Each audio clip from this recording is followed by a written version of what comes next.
We are fortunate that Canada has weathered the worldwide economic recession better than many countries, but we still have more to do. There have been over 900,000 net new jobs that have been created in Canada's economy since July of 2009, and that's very encouraging.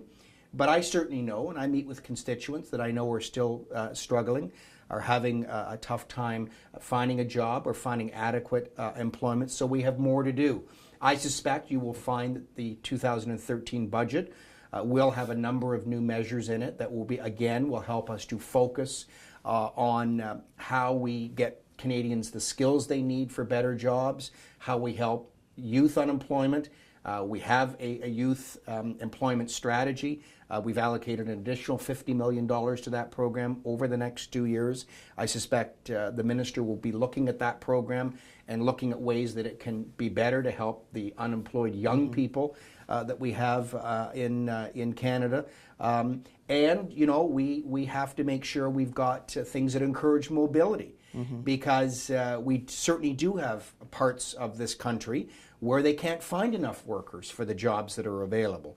And other parts of the country, obviously, that have higher unemployment rates. So how do we encourage Canadians to move where the jobs are and be flexible in their work schedules? So we've certainly got more to do. The job is not done by any stretch, and we will continue to focus on how we create an economic environment so that, in particular, the private sector can create and sustain more jobs in Canada. And out of curiosity, can you kind of explain or expand on the certain areas of Canada that do need workers to come in and work there, like specific areas that you know of? Or? Sure. Well, I mean, even here, I mean, I talk to employers even in Mississauga that have jobs available, but not the people with the skill set to do those jobs, because it's skilled labor work, and we don't have that. So right here, but obviously, I mean, in Western Canada, if you look at the resource sector or the oil and gas sector, they are looking significantly for workers that are willing to come out. The province of Newfoundland is in a very big way coming back now because of the Churchill Falls hydroelectric project, because of offshore oil. And again, if you talk to people in Newfoundland, they'll tell you that, yes, they have a higher unemployment rate than the average in Canada, but they also have a lack of those skilled workers that can do those jobs in that sector, in those sectors in the province of Newfoundland and Labrador. So, you know, this is the connect. We say that we've got people looking for jobs and jobs looking for people. And it's a challenge we have. And you mentioned earlier that I serve on the Human Resources and Skills Development Committee. We've just finished a couple of studies looking at this huge challenge in Canada. First one we looked at was foreign credential recognition. So how do we get skilled workers and their credentials recognized to come and work in Canada to take those jobs if we can't get Canadians that can take those jobs? And the second study we did was on how we fix this skills gap. Where is the disconnect? How do we match people better with the jobs that are available and the skill sets that are required? So we've done a fair bit of work in the last year on this, and I'm expecting this budget and other budgets in the future will really start to concentrate more on how we get that situation in better shape. At the beginning of the year, one of the top issues for the government was the Idle No More protests by the First Nations peoples. There is a lot of interest within Canada as well as outside on how a democratic country as ours, or an established democratic country like Canada, handles minority issues and human rights. Do you have any updates as to the progress of the discussions with the First Nations people? Well, the Prime Minister met with executive members of the Assembly of First Nations in January. All accounts are that was a positive and productive meeting. This is a complicated issue. This isn't simple. And the Government of Canada is concerned about the issue about the original for First Nations communities and those people living on reserve and what the conditions of living are there, whether it be housing, education, etc.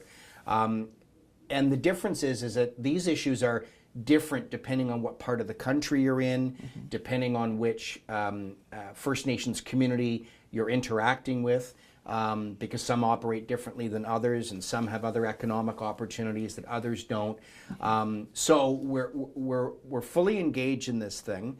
The Prime Minister's taken this on very much as a personal project to make sure the leadership of his office and the Privy Council office are behind this.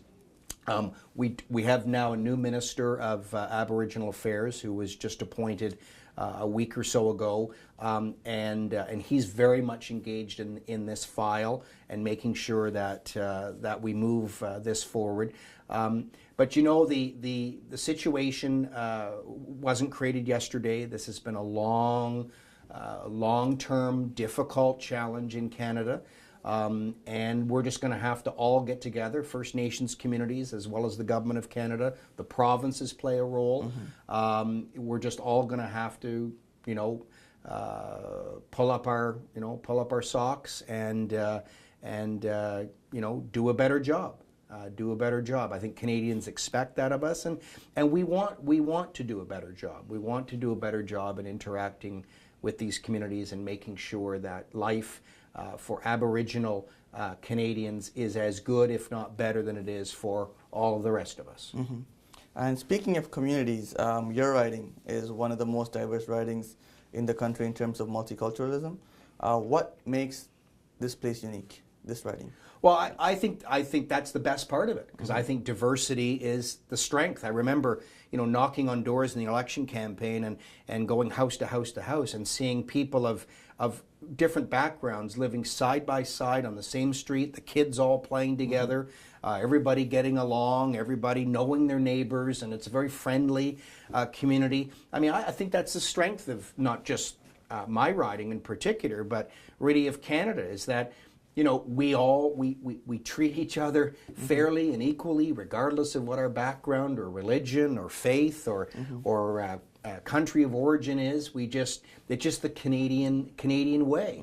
The other thing is that it's never a dull day. I mean, that's the good thing about having being the member for a riding that is very multicultural, is that I get to experience as a member of Parliament many different opportunities to interact with those communities and learn more about their culture and about their faiths.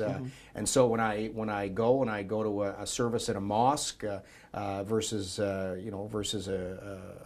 church versus going to this cultural community event or that one, I get to learn more about what's going on. Going on trips like I did to India to learn more about, because many people of Indian origin live in my community, and I think as a member of Parliament, it's important for me to better understand their background and what maybe some of their issues are.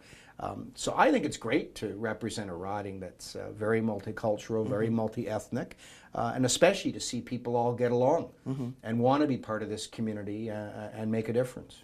And finally, the closing question is, what made you get involved in federal politics, and what motivates you? Like, what's your passion? Well, I got involved because it's a community that I've grown up in my whole life. I've always been actively involved in the community as a volunteer, served on dozens of boards and associations for many years. And there was an opportunity in the 2011 election to put my name forward to run as a Conservative candidate in this riding, and we worked hard, and it worked out. Got elected, and here we are, and it's coming up on 2 years this May that I will have served as a member of Parliament. And I think what drives me is I like to see results. I'm a results-oriented person. I said at a committee meeting this week, I said, I'm the glass is half full kind of guy. I'm not a glass is half empty. And so what I like to see is I like to see things happening. When I can meet with constituents and see that we've resolved an issue for them and helped them out, that drives me. That makes me feel that I've done a good job as a member of Parliament to help them out. When I see us have things that happen in government that change for the better, or I've had some influence on being able to get that done. We just had some changes recently to the benefit of cooperative housing. And housing has always been a of mine because that's my background from my time in the private sector. And the government's agreed to make some changes that will significantly benefit cooperative housing. I'm proud to say I played a role in that. Played a role in getting that change made in the government. So when you see things like that, that's what really motivates you to continue on and do the best job you can as a member of parliament. When I can interact with communities like the Tamil community, which has been excellent to work with and deal with and set up meetings and attend events and work with them on issues that they're concerned about, that's great. I mean, that's a good part of my job in interacting and having that opportunity. So there's lots to keep you motivated and excited in doing this work, and I look forward to continuing to do so.